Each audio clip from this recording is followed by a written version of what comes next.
In the world of football, everything and everyone has a price. Footballers, much like cattle, have value to their owners, and they will tend to command a fee should anyone wish to take them off their hands.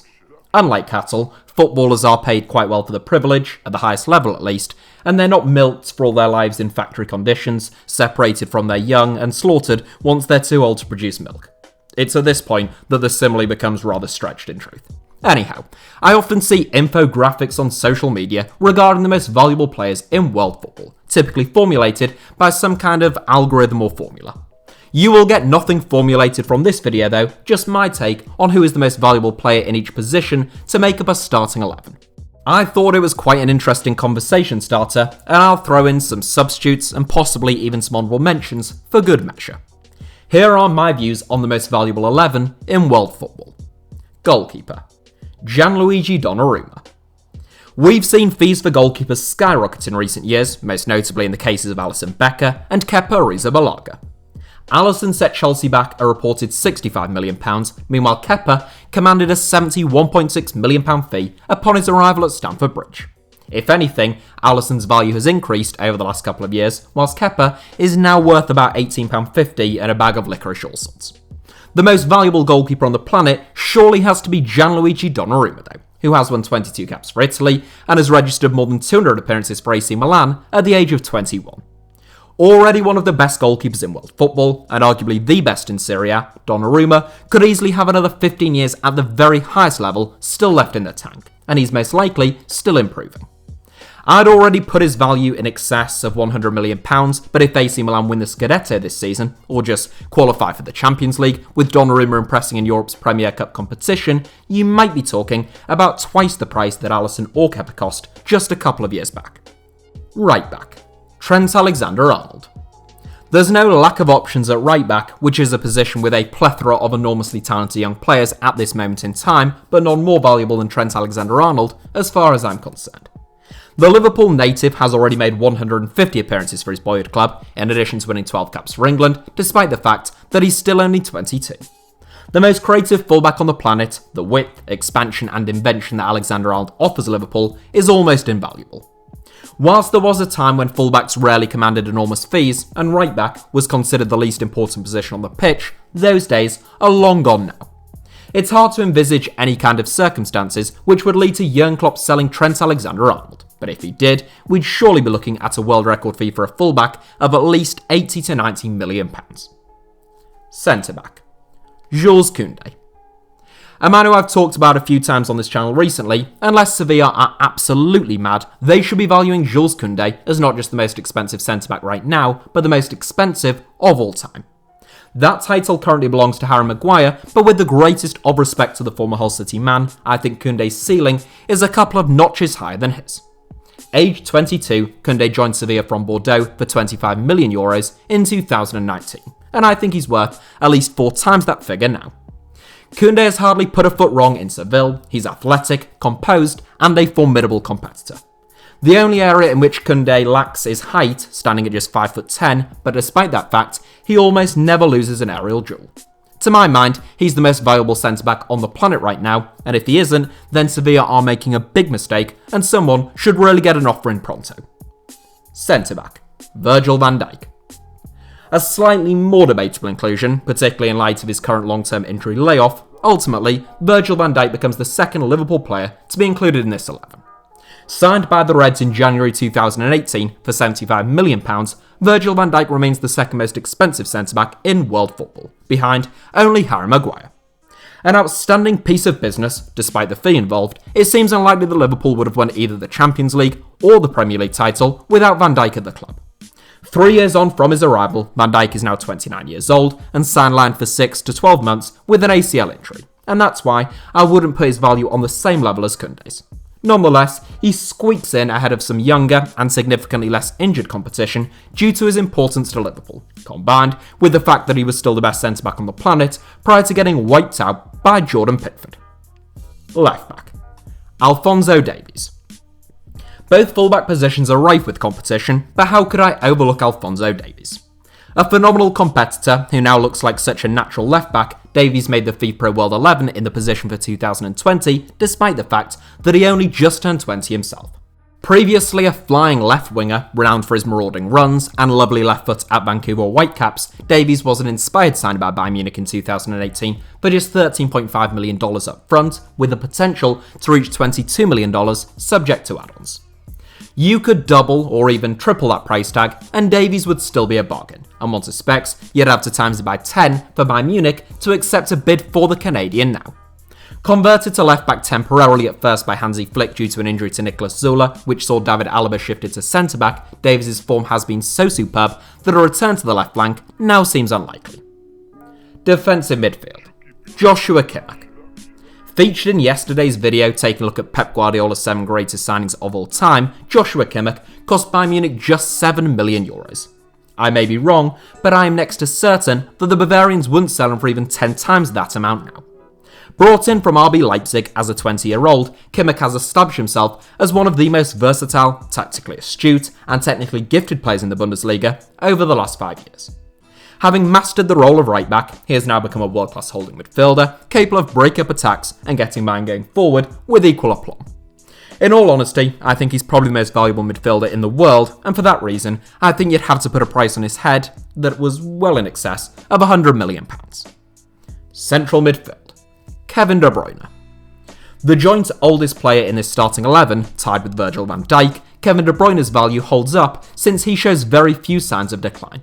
In truth, the Belgian is probably at the peak of his powers at this moment in time, and it's possible that he could get even better over the next 18 to 24 months. The finest playmaker, who isn't called Lionel in all of world football, De Bruyne's vision and weight of pass are without peer in the Premier League at least. A wonderfully complete footballer who commanded a £55 million fee upon his arrival at Manchester City in 2015, I doubt very much that the citizens would sell him for double that fee even as a 29-year-old. For that reason, I think De Bruyne is among the 3 most valuable midfielders on the planet, and he glides into our midfield just in front of Joshua Kimmich. Central midfield. Bruno Fernandes. Staying in Manchester, but switching from blue to red, I'm sure you're all tired of hearing about the way in which Bruno Fernandes has transformed Manchester United, so I won't bore you with his impact for long. Ultimately though, Fernandes' form since arriving at Old Trafford has been everything that Manchester United fans previously had hoped for from Paul Pogba around 4 years ago.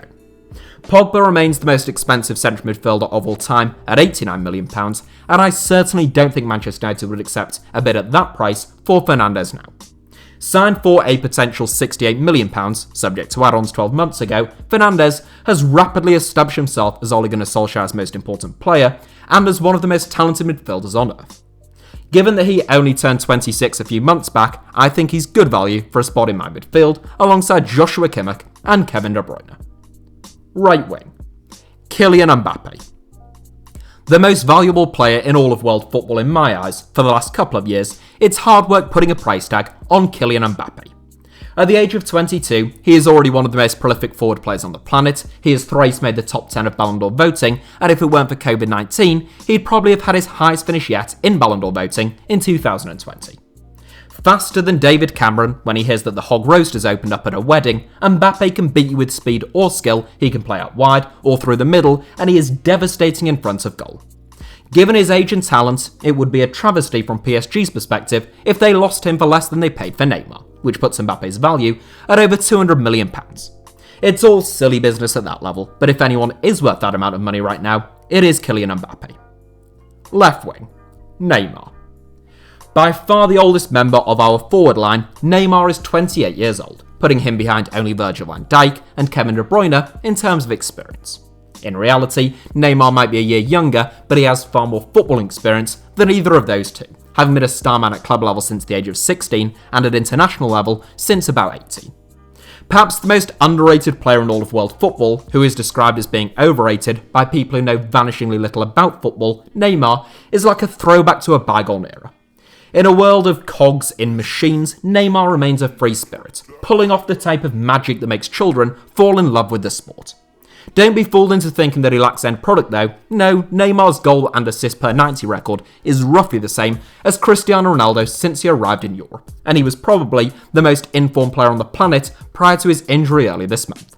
All things considered, Neymar may no longer be worth £198 million, age 28, but I think he's still among the 3 most valuable forward players on the planet, and I don't have too many doubts about that opinion. Centre forward. Erling Haaland. No doubt some of you will disagree with me, and I think this video is an interesting conversation starter as I said in the introduction, but in my mind, Erling Haaland is the most debatable inclusion in my front three, and there were a few wingers who I flirted with the idea of including ahead of him while shifting Mbappe into the middle. There are reports which suggest that Borussia Dortmund would want somewhere between £90 to £120 million for Haaland if they were to sell him, which, as crazy as it may sound, seems cheap to me. Haaland may only have cost Dortmund €20 million only 12 months ago, but that was a transfer which seemed like insane value at the time, and he has continued his meteoric rise ever since. Aged 20, Haaland scored 28 in 22 in his final half-season for Red Bull Salzburg, and he has since scored 33 goals in 32 games for Borussia Dortmund. You can count on one hand the number of players who have been as prolific as that at his age in a top league over the last 25 years, and given the fact that Atletico Madrid paid €126 million for Joao Felix, anything less than that for Haaland would seem absurd. Speaking of Joao Felix, now we come to my 7-man bench, which was perhaps even tougher to assemble than my starting 11. As backup to Gianluigi Donnarumma, I've opted for Alisson, although it could just as easily have been Jan Oblak, both of whom are similar ages and talents. Oblak may very narrowly miss out, but Atletico's centre-back, Jose Jimenez, does not, seeing off some formidable competition to become our backup centre-back. In the fullback positions, there was no lack of options, but ultimately, I have to go for Theo Hernandez. His importance to AC Milan from left-back cannot be overstated, and whilst he cost the club just €20 million in 2019, I strongly doubt that they would accept even 3 times that amount for him now. In central midfield, I'm standing by Kai Havertz. He might not have set the world alight at Stamford Bridge just yet, having set the Blues back over £70 million, but I strongly believe that he will come good in time. And so early on in his life at Chelsea, I don't think his value has diminished at all over the last few months. He's joined by another man who's enjoyed mixed form so far this season, and that is Jadon Sancho. I've seen no lack of nonsense written about Sancho already this season, people writing off a 20-year-old for not scoring in a few games. Those people are obviously idiots, and Sancho is an extraordinarily talented young player who will only improve over the next few years. If he was valued at £117 million by Borussia Dortmund in September, he should still be valued at £117 million now. The oldest member of our 7-man bench is Mohamed Salah, who I still think could command an astronomical fee even at the age of 28.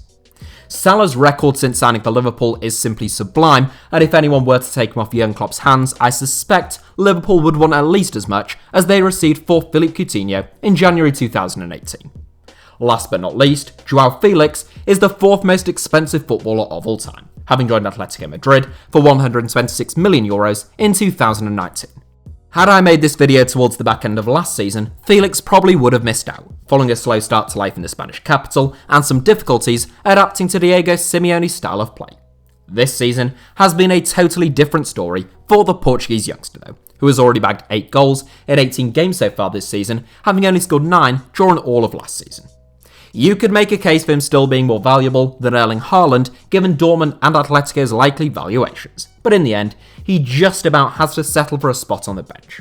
Honourable mentions go to the likes of Jan Oblak, Achraf Hakimi, Andy Robertson, Ruben Dias, Eduardo Camavinga, Martin Odegaard, Federico Valverde, Frenkie de Jong, Arthur, Jack Grealish, Leon Goretzka, Sol, Lautaro Martinez, Leroy Sané, Raheem Sterling, Ferran Torres, Harry Kane, Serge Gnabry, Romelu Lukaku, Sadio Mane, Heung-min Son, Ansu Fati, Marcus Rashford, and about 1,000 other supremely talented footballers, particularly those under the age of 30. That's it for today's video, but thank you all as ever for watching. Do give us a like if you enjoyed the video, let me know your thoughts down below in the comments, and make sure that you're subscribed, do double check that you are subscribed to HITC Sevens and have notifications turned on for the channel. Oh, and if you're a mega fan or just for some bizarre reason want to listen to my musings on social media, you can find me on either Instagram or Twitter via the username @HITC Sevens on both platforms, should you wish to do so.